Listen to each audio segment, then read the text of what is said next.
రాష్ట్రంలోని ప్రజా సమస్యలపై గులాబీ బాస్ ఫోకస్ పెట్టారా? ఎక్కడికక్కడ ప్రజా సమస్యలపై పోరాడేందుకు యాక్షన్ ప్లాన్ రెడీ చేస్తున్నారా?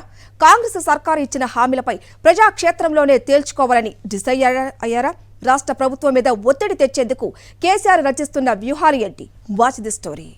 తెలంగాణ ప్రజల సమస్యలపై కాంగ్రెస్ సర్కార్ మీద పోరాటం చేసేందుకు భారత రాష్ట్ర సమితి సిద్ధమవుతోంది. క్షేత్రస్థాయిలో ప్రభుత్వాన్ని నిలదీసేందుకు బీఆర్ఎస్ యాక్షన్ ప్లాన్ సిద్ధం చేస్తోంది. ప్రభుత్వం ఇచ్చిన హామీలపై పోరాటాలు చేసేందుకు అంశాల వారీగా పార్టీ నాయకులకు బాధ్యతలు అప్పగించాలని గులాబీ బాస్ భావిస్తున్నారు. పార్లమెంటు ఎన్నికల అనంతరం పరిస్థితిని సమీక్షించుకున్న పార్టీ నాయకత్వం ఫలితాలు చూసి కుంగిపోకుండా ఇకపై నిత్యం ప్రజల్లో ఉండేందుకు ప్రణాళికలు సిద్ధం చేసుకుంటోంది. జిల్లాల వారీగా జిల్లా నేతలకు, సమస్యల వారీగా రాష్ట్ర నేతలకు బాధ్యతలు ఇవ్వనున్నారు కేసీఆర్. ఇందుకోసం కసరత్తు చేస్తున్నారు. 1-2 రోజుల్లో దీనిపై క్లారిటీ వచ్చే అవకాశం ఉంది.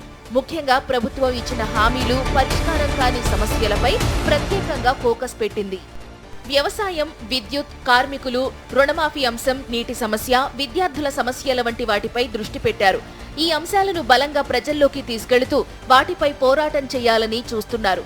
ఇక ఏమాత్రం ఆలస్యం చేయకుండా ఆయా శాఖల్లో పనిచేసిన వారితో సంబంధం ఉన్న నేతలకు బాధ్యతలు అప్పగించి గ్రౌండ్ లెవెల్లో ఉండేలా ప్లాన్ చేయనున్నారు. ఇకపై ఖచ్చితంగా జనంలోనే ఉండాలి, సమస్య తెలిసిన వెంటనే పోరాటంలోకి దిగాలని భావిస్తున్నారు. పార్టీ సీనియర్ నేతలు జిల్లాల పర్యటనలు చేయడంతో పాటు పార్టీ కార్యక్రమాలు, ఇటీవల జరిగిన పార్లమెంటు ఎన్నికల ఫలితాల్లో జరిగిన తప్పిదాలపై సమీక్షలు చేపట్టాలని భావిస్తున్నారు. వ్యవసాయం, రుణమాఫీ తదితర అంశాలు నిరంజన్ రెడ్డి, విద్యుత్ అంశాలు జగదీష్ రెడ్డి, సాగు తాగు సమస్యలు హరీష్ రావు, చేనేత కార్మికుల సమస్యలపై కేటీఆర్ లేదా రూప్ సింగ్, విద్యార్థుల అంశాన్ని సబితా ఇంద్రారెడ్డికి అంశాల వారీగా బాధ్యతలు అప్పగించే అవకాశం ఉంది. అంతేకాకుండా కేసీఆర్, కేటీఆర్, హరీష్ రావుతో పాటు మాజీ మంత్రులు కూడా జిల్లా పర్యటనలు చేయనున్నట్లు గులాబీ వర్గాలు చెబుతున్నాయి.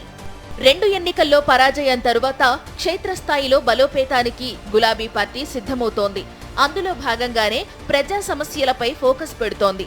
నిరంతరం జనంలోనే ఉంటేనే తిరిగి అధికారంలోకి రాగలుగుతామని పార్టీ శ్రేణులు కూడా ఉత్తేజంతో పనిచేస్తాయని కేసీఆర్ భావిస్తున్నారు.